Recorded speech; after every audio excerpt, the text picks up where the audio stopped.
next guest from the wildly popular first season of Bridgerton. He has a new movie with Kate Blanchett and Michael Fassbender called Black Bag. It opens in theaters March 14th. Please welcome Regé-Jean Page.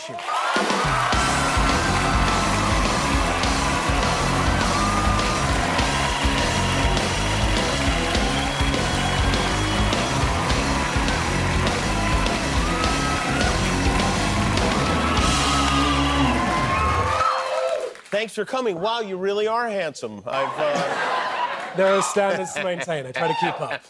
Your name is really a great name. I mean, it's like almost like you were destined to be a famous person, right? I do my best. And when you have a name like Reggae, is that the correct way to say it? That is the correct pronunciation. Sounds like the music, spelled different. You have to smoke weed with a name like that, right? I do my best to break the stereotype. You do? Okay, all right, very good. You, did your teachers, like, ever get it exactly right when you were in school on that first day when they... What, the pronunciation of the name? Yeah. Not once. I respond to anything that begins with an R. Like Roger, Gregory, I got called for years. Gregory? Gregory. Doesn't even begin with an R. Just anything that kind of vaguely with R's in it, like my ears rock Did you meet Conan backstage? No, we didn't see each other. Okay, I'm gonna try and catch him now. He went right back across the street. Will you watch the Oscars? Is this something that I know you're from London? Is this like a... No, I don't have the same like tradition, but I have friends who like throw Oscar parties every year, so like I know how big a deal it is. I'm looking forward to it. Right. So you will watch the show? Yeah, I'll watch the show this year. I have a photograph of you at the Emmys. This is 2021. Yeah. There's you, Josh O'Connor, and Sterling K. Brown. And you are... Are you giving an eye test? What's going on here? No, that is a picture of true brotherhood and support there. So, like, you know how everyone thinks it's competitive and you kind of sit there and someone else wins? You go, yeah. It's kind of the opposite. So Sterling, Josh O'Connor, and myself were all nominated that year, and Josh won. And then somewhere along the line, Josh stuck himself in the head with that incredibly dangerous and sharp award. And so he's leaking out of his forehead. Oh, he's bleeding. He's fully bleeding. Like, he is just, like, bleeding out. And there's someone taking pictures, and he like wants it's his big day, and he's got to look good with the awards. So I'm like a concerned auntie, and I'm just like, you're concerned, and Sterling is not. Sterling's like, yeah, I'm glad I didn't win that Emmy. Sterling is joyful for his brother. It's like, now he's blind. He's got a statue, but he's blind in one eye. Those things they're heavy. Like everyone says it when they win an award. They're like, oh my God, this thing's heavy, but no one ever listens. They're just blunt force trauma waiting to happen.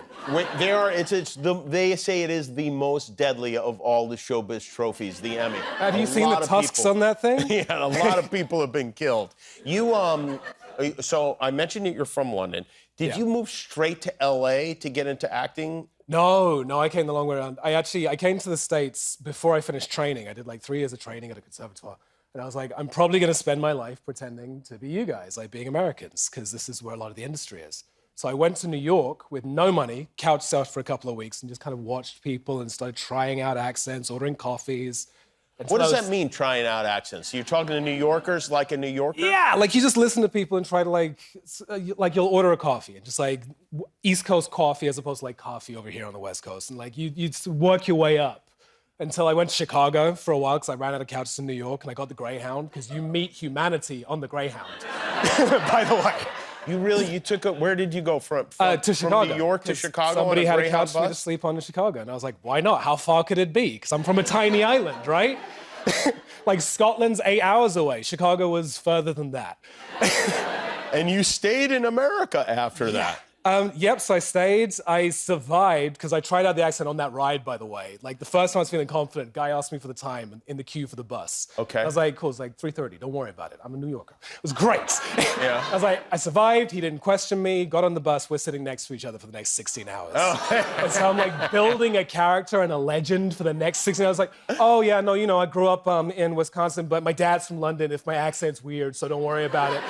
And he's like an ex-serviceman, so I'm like, oh, please don't kill me if you find out I've been lying to you. Let me tell you, so that's the least weird thing that would happen on a Greyhound bus.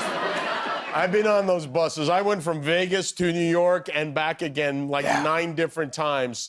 No, 10 different times. And yeah, it can be sketchy. I'm Yeah. really... But it's great stuff for an actor because you want to see the most interesting people you can find, steal it, and put it on screen. Like, Is it just New York, the big cities, or did you work on go around Southern everywhere. accents? I mean, my first job, we were shooting in Louisiana in this country. I was on plantations in Louisiana for 3 months shooting Roots in 2015. And so I was doing South Carolina when I was in Roots.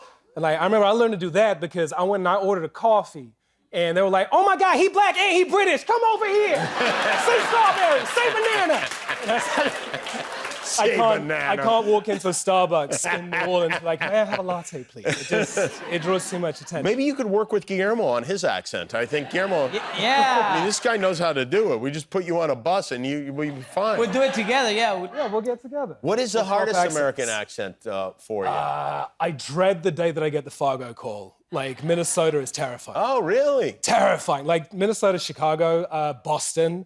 Like, all those, like, particularly specific ones you can't just cheat. Yeah, in Boston, they'll kill you if you get it wrong. Like, they don't mess around. Yeah, no, they're not. They will not pretend it was good. If I gotta they don't do pretending. If I ever pretend to be Boston, I'm not doing that one half. This movie you're in is directed by Steven Soderbergh, which is one of the great directors. Kate Blanchett is in the film. Yes. I mentioned Michael Fassbender is in the film.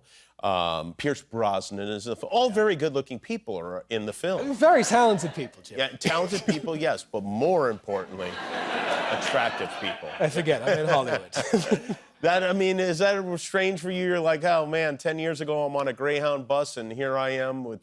I mean, that's the goal. That's why I was on the Greyhound bus, you know? They never got on a Greyhound bus, though. None of them were. You're the only one that got on the bus. I bet most Americans haven't traveled that far in a Greyhound bus. You know this, right? Who told you to get on that bus? No one. I'm a European. I was like, buses, how bad could they be? You know what I mean? But like, no, I like meeting folks. And that is the goal. It's because I remember, like, Michael has been a hero of mine for years, Michael Fassbender. Watching him in Hunger doing that, like, 12-minute take where they don't break, he's talking to the priest. Like, seeing that curiosity in actors of his caliber, that's everything that brought me into this job in the first place. So holding a scene with him, with Kate, who can go from everything from Tar to like that video she did for Sparks where she's doing like a whittle dance in the yellow suit. Yeah. That level of curiosity and range, just being in that presence, is everything I ever wanted from Well, look at that. Your dream came true. Everything. That's good, right? It is entirely. Regé-Jean Cage, everybody. Black Bag is his movie. It opens in theaters March 14th. Thank you for being with us. We'll be right back. Guillermo, do you know how many subscribers we have on YouTube now? 20 million. That's right. Yeah, that's why we're wearing these glasses. Thanks for being a subscriber. If you're not, help us get to 20,000,001.